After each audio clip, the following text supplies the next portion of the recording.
Literasi digital adalah kerja besar.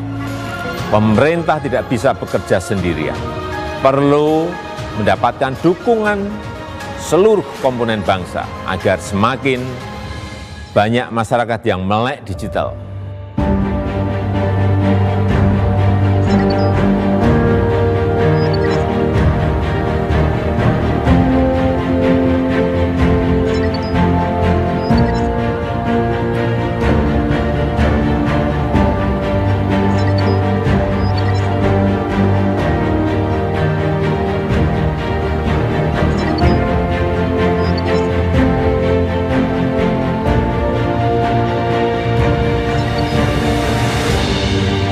Kemajuan teknologi komunikasi ternyata tidak semata-mata membuat cara orang mengkomunikasikan sesuatu juga lebih beretika gitu ya. Jadi sexting gitu ya, chat yang berisi isi hubungan seksual atau niatan-niatan yang berhubungan dengan seksualitas gitu ya. Cyber hacking gitu, morphing itu juga bisa jadi misalnya wajahnya dipakai wajah Anda, lalu tubuhnya tubuh orang lain, lalu disebarkan foto itu gitu.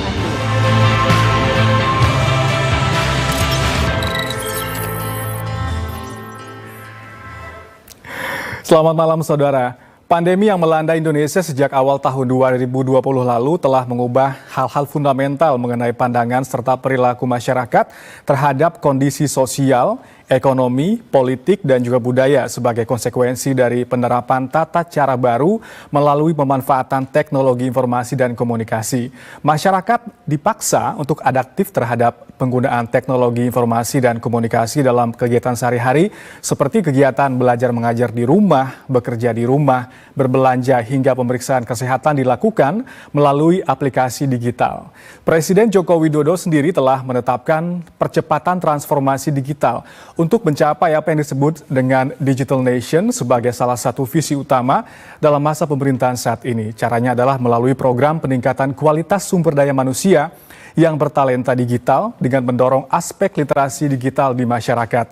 Sementara survei Indeks Literasi Digital Nasional tahun 2021 menunjukkan bahwa persentase perempuan yang menggunakan internet ternyata lebih tinggi loh daripada laki-laki, yakni sebesar 56,6%. Angka tersebut menunjukkan bahwa saat ini perempuan di Indonesia sebetulnya sudah memiliki akses ke teknologi digital. Namun kesenjangan digital berbasis gender menjadi tantangan bersama bagi semua pihak yang terlibat dalam media digital, terlebih dialami oleh perempuan yang berada di wilayah pedesaan serta kelompok lanjut usia. Nah, di mana ketimpangan dalam pendidikan, pelatihan teknologi menyebabkan program pelatihan yang dilaksanakan lebih menyasar laki-laki daripada perempuan dengan anggapan bahwa laki-laki lebih menguasai teknologi. Padahal, jika dilihat dari sisi kompetensi literasi digital, perempuan berperan penting sebagai jendela akses informasi, terutama sebagai pemandu bagi tumbuh kembang anak di era digital, mulai dari pola pengasuhan anak serta pengawasan penggunaan teknologi di keluarga. Nah, akibat yang mungkin timbul dari rendahnya literasi digital yang dimiliki oleh perempuan, khususnya ibu, dapat mengakibatkan anak kecanduan gawai dan menjelajah informasi untuk orang dewasa. Kita juga punya data Komisi Perlindungan Anak Indonesia KPAI mencatat bahwa untuk tahun 2017 hingga 2019 saja pengaduan kasus pornografi dan kejahatan daring terhadap anak meningkat dan itu mencapai angka 1.940 kasus. Oleh karena itu, perempuan dan gerakan literasi digital harus dianggap sebagai satu hal yang terpadu dan juga dalam transformasi digital menuju sebuah digital nation yang modern. Untuk itu kita akan bahas bagaimana peran perempuan dalam transformasi digital bersama narasumber. Yang pertama adalah Direktur Jenderal Aplikasi Informatika Kementerian Kominfo, Samuel Aprijani Pangrapan. Pak Semi, selamat malam. Selamat malam. Terima kasih sudah bergabung. Terima kasih sudah diundang. Dan juga kita sudah hadir di studio 4 TVRI, Direktur Eksekutif Tiva Foundation, Sita Laksmi. Mbak Sita, selamat malam. Selamat malam. Terima kasih sudah hadir. Ya. Dan juga Direktur Kebijakan Publik dan Hubungan Pemerintahan GoTo, Sinto Nugroho. Mbak Sinto, selamat malam. Selamat malam. Terima kasih sudah hadir. Dan juga sudah bergabung melalui sambungan virtual Ketua Komisi 1 DPR RI, Mutia Hafid. Mbak Mutia, selamat malam. Selamat malam. Terima kasih sudah bergabung di Fokus Terkini untuk malam hari ini.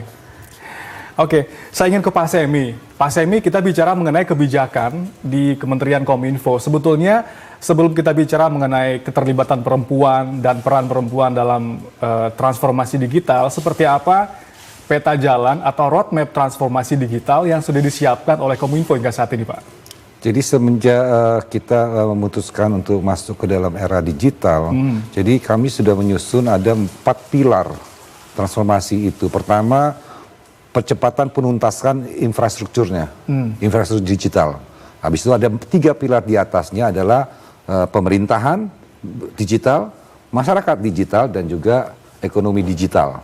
Nah, ini adalah satu, ketiganya ini harus derapnya harus sama. Ya. Kalau nanti pemerintahnya lambat, masyarakatnya sudah maju, dibully terus nanti pemerintah. Lambat nih layanannya. Jadi harus selaras ya. Atau nanti bisnisnya terlalu cepat, nggak ada marketnya. Makanya juga ini harus diimbangkan. Semua ini dalam satu derapan langkah dan pastinya kita memperdukan yang namanya percepatan pembangunan infrastruktur digitalnya. Berupa apa aja itu? Ya, semua jaringannya kan kita tadi sampai saat ini baru 210 juta masyarakat Indonesia yang terlayani dengan akses internet. Ya. Kan kita punya penduduk kan 285. Ini masih ada 33% masyarakat kita belum terlayani. Ini kan belum lagi kita lihat ada kesenjangan antara antara kota dan urban makanya. Yeah, itu juga itu ada kita harus selesaikan. Makanya kami pun juga punya beberapa program untuk percepatan sesuai dengan arahan Pak Jokowi, yaitu menuntaskan pembangunan infrastruktur sampai ke desa. Oke, pembangunan jaringan backbone-nya itu... Backbone-nya sudah kita, sudah, ya? namanya Palaparing. Palaparing, nah itu Palaparing itu kita menyambungkan yang tidak tersambungkan. Jadi jadi sekarang sudah berbentuk ring. Kalau kita bicara teknologi internet itu ada namanya networknya tuh ring. Jadi semuanya tersambungkan. Nah, di situ yang namanya backbone aja tidak cukup, karena masyarakat maunya sampai signal, ya kan, sampai signal sampai ke BTS-nya. Nah, ini yang kita lihat. Kalau kita lihat memang Indonesia sudah liberalisasi tentang pembangunan infrastruktur telekomunikasi. Nah, kalau sebuah perusahaan kalau dia ingin membangun suatu bisnis, dia pasti lihat marketnya yang sudah siap. Betul. Tapi kalau pemerintah tidak melihat itu, ini ada pelayanan. Makanya belum pernah, saya juga background saya adalah berbisnis di bidang telekomunikasi, belum pernah pemerintah itu menggunakan dana APBN seperti yang dilakukan Pak Jokowi untuk membangun yang namanya BTS sampai ke desa-desa. Nah, totalnya tuh nanti ada 12.500 BTS yang di desa-desa. Nah, itu kan baru pancaran ya, tapi tetap ada penguatan segala macamnya. Oke, nah kita bicara mengenai transformasi digital, di sana juga ada kalau boleh kita bilang peradaban digital. Sekarang ada istilah Homo cyber, ini mengacu pada evolusi manusia, mungkin ada Homo sapiens dan lain sebagainya, ada Homo cyber. Tadi Pak Semi menarik mengatakan bahwa harus ada keselarasan transformasi digital. Nggak hanya cuma masyarakatnya yang harus bertransformasi, tapi pemerintah juga. Kalau masyarakatnya sudah, pemerintah belum, bisa dibully pemerintahnya. Bagaimana kemudian menyelaraskannya Pak, antara masyarakat dan pemerintah? Jadi kalau di pemerintah sekarang kami sedang membenah diri, namanya kita membangun sistem pemerintahan berbasis elektronik. Elektronifikasi semua nanti aktivitas pemerintahan. Untuk apa? Untuk mempercepat dan juga untuk bisa kita mengelola data kita lebih efektif, efisien, dan bisa digunakan untuk mengambil kebijakan-kebijakan. Nah, itu untuk pemerintahannya, dan sambil juga membenahi infrastruktur seperti data center buat punya pemerintah. Nah, untuk masyarakat kita punya gerakan literasi digital. Nah, itu dia. Nah, ini literasi digital ini adalah menyiapkan masyarakat. Nah, di literasi digital ada 4 pilar yang kita ajarkan. Pertama, digital skill, kemampuan untuk mengoperasikan gadget-gadgetnya atau aplikasinya supaya mereka lebih produktif. Ya kan, jangan hanya pakai chatting, pakai foto. Padahal itu namanya smartphone. Smartphone itu bisa banyak hal. Harus smart juga penggunanya. Jadi harus dioptimalkan. Karena yang dari smartphone yang kita punya itu kemampuan computingnya lebih tinggi dari komputer yang mengirim manusia pertama ke bulan. Waduh. Kalau kita menggunakan hanya untuk hal-hal yang upload foto saja. Nah, itu dia, itu kan berarti kita tidak produktif. Sayang banget ya Pak ya. Itu satu pertama adalah digital skill. Kedua, untuk melakukan aktivitas di ruang digital, kita harus berlaku aman, nyaman, safe, aman. Jangan sampai kita mudah terkecoh atau mudah tertipu atau kita mengumbar data pribadi kita seenaknya, security-nya harus aman ya. Jadi kita harus tahu bahwa sama juga ruang digital sama dengan ruang fisik. Di ruang fisik kan pun juga kita hati-hati kalau menyeberang jalan. Ya kan? Apa bedanya kenapa kalau waktu kita berselancar di ruang digital kita tuh seolah tadi empat pilar, apa lagi Pak pilar yang kemudian? Tadi kan satu ya, pertama digital skill, digital safety, habis itu ada digital culture.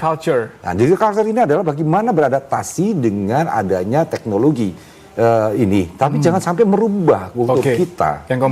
Yang keempat ada etiknya. Di ruang digital pun harus ada etiknya. Kalau culture sudah sebentuk, ada etika yang perlu diikuti juga ya? Etika juga. Ini harus empat-empatnya harus dimiliki, karena adalah pengetahuan dasar. Pengetahuan dasar.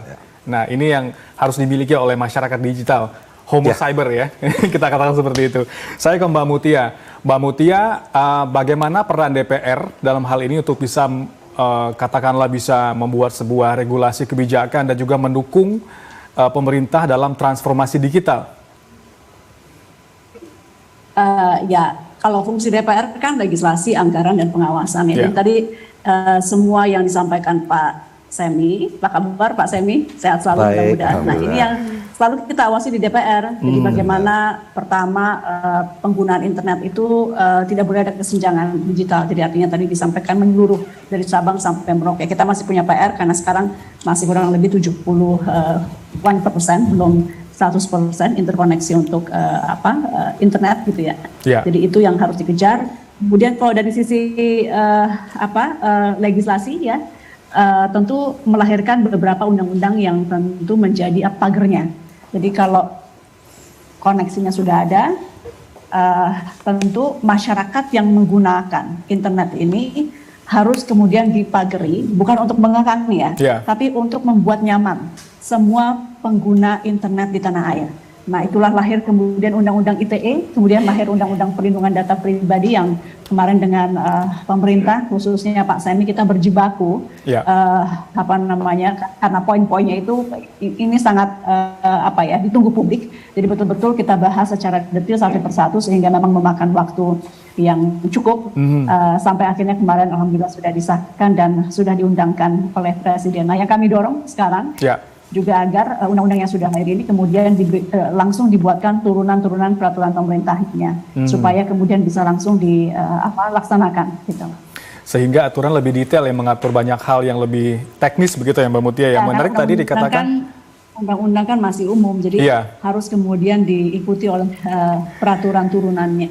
Oke, ini menarik banget tadi Mbak Mutia mengatakan regulasi ini bukan sesuatu yang mengekang, tapi sebuah pagar agar masyarakat tidak kebablasan ya Mbak Mutia ya dalam bermedia digital. Karena kebebasan kita kan tahu ya, kalau di internet, sosial media itu kan ruang berekspresi.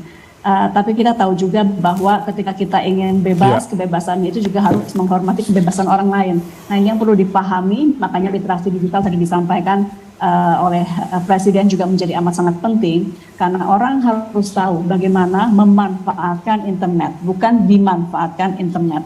Nah, karena itu kita dorong terus pemerintah untuk melakukan literasi digital, jadi bersama-sama dengan DPR, bersama-sama dengan seluruh stakeholder untuk terus-menerusnya ini setiap hari ini Mas, untuk melakukan literasi digital, termasuk yang kita lakukan saat ini di TVRI, karena orang sudah diberikan alatnya ini adalah koneksi kepada internet, harus diberitahu paling tidak bagaimana memanfaatkannya dengan baik sehingga ini menjadi sebuah manfaat, bukan menjadi pisau yang bisa mengiris gitu ya orang yang menggunakan. Jadi itu yang selalu dilakukan. Nah, tata caranya untuk menggunakan pisau ini, ibaratnya pisau ini adalah juga diatur melalui undang-undang. Jadi kita melahirkan undang-undang dengan tujuan itu. Tidak ada sama sekali tujuan untuk pengekangan, tapi yang ada adalah bagaimana membuat pengguna internet nyaman, terlindungi terutama untuk PDP, terlindungi haknya dan khususnya hak pribadinya. Mbak Mutia, tadi di awal sudah kita bahas juga bahwa ruang digital kita sebetulnya ada 56,6% itu dikuasai oleh perempuan. Artinya ini sebuah motor juga ya perempuan ini. Lalu menurut Anda gimana sih kita memberikan ruang lebih atau peran seperti apa yang bisa dilakukan perempuan untuk bisa mendukung transformasi digital ini, Mbak? Yang paling utama itu koneksi internet ya, karena perempuan ini selama ini kan handicapnya adalah akses terhadap informasi, akses terhadap pendidikan. Ya. Nah, koneksi internet itu membuka peluang itu.